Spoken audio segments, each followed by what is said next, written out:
Hello fellow traders, Marv Eisen here from Timeless Dollar Trading Academy, and you're looking at my screen as I had it set up pre-market. This is at 8 a.m.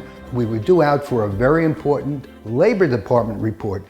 Now the Labor Department report is a market moving report, particularly when the job market is in flux, and it has been due to the tariffs that have been in the news almost every day. And so the Labor Department report, the estimate rather, was for about 73,000 jobs to be added to the labor force. Now that's not enough to actually keep up with population growth, but nevertheless, that was the estimate. The expectation is when the Labor Department report comes out showing that the economy is lagging or slowing down, that would motivate the Federal Reserve to lower interest rates, which in turn would raise stock prices, or that's the normal conventional thinking. If the Labor Department report departs from the estimate by a wide margin, then expectations could be quite the opposite. And so here on Friday at September 5th, and you're seeing my chart at 8 o'clock, I'm going to start the action and talk you through what happened.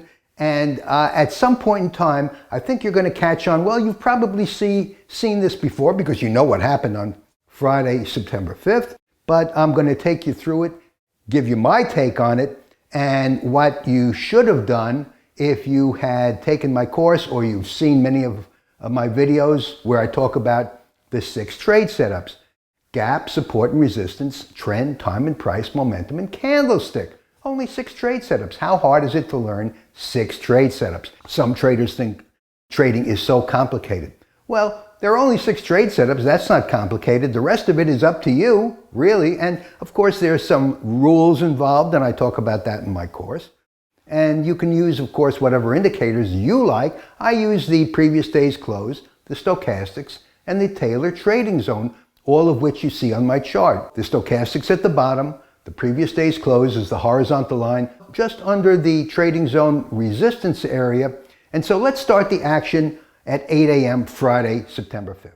Okay, here we take 3-minute candles and we're seeing how the market moved. Now remember, this report came out at 8:30. Now watch what happens at 8:30. Now remember, here we are at 8:30 and look what happens.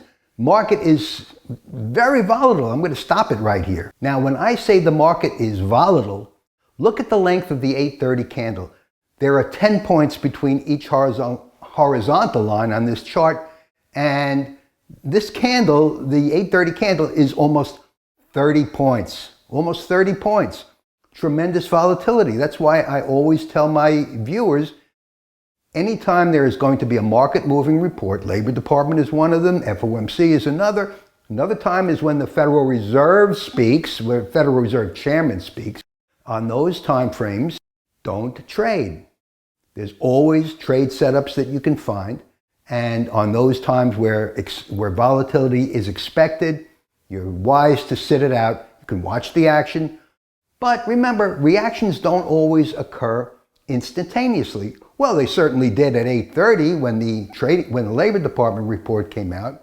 And so prices moved way up. Now, the Labor Department report was not only negative, it was very negative.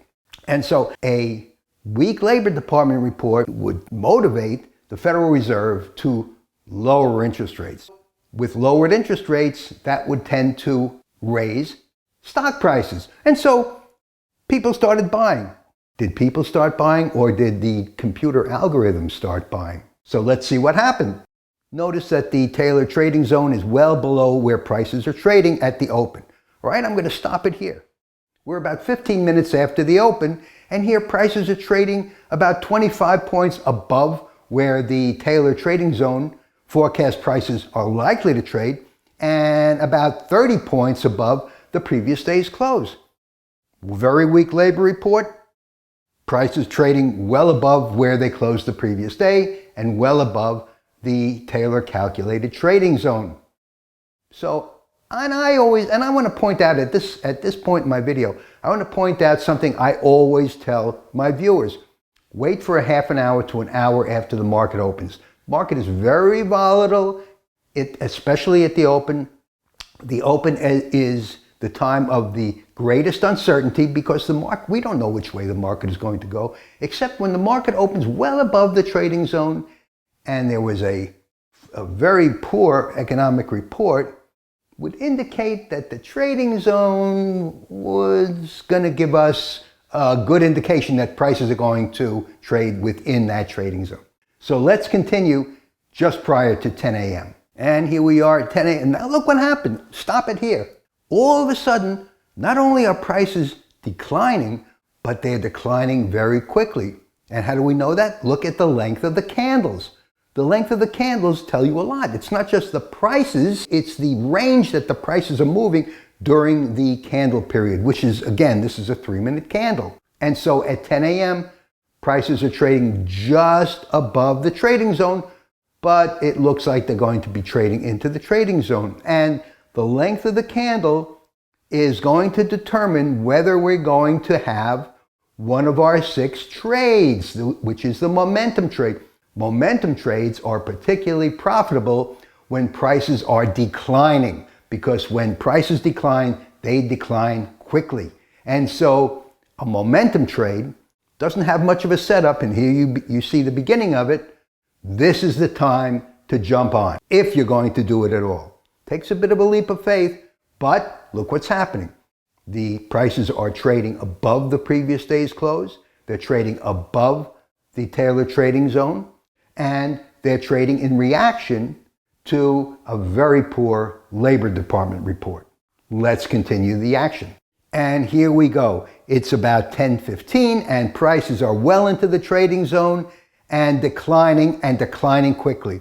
And if you read the market right and you knew the trading zone was below where prices were trading earlier in the day, you would have done very nicely. Another thing that I need to point out here, and that is stops. Now, when prices are moving quickly, they move quickly in both directions. And if your stop is 5 or even 10 points on a day where momentum trades are happening, you're going to be stopped out. So on a momentum trade, I might suggest that you use a mental stop and just usually take a leap of faith, use the Taylor trading zone, use your knowledge of the momentum trade, use the information that you have basically on Friday, September 5th, which was the very poor Labor Department report. You would have done very well.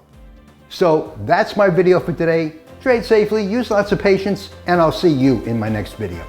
Marv Eisen for Timeless Dollar Trading Academy. Thanks for watching.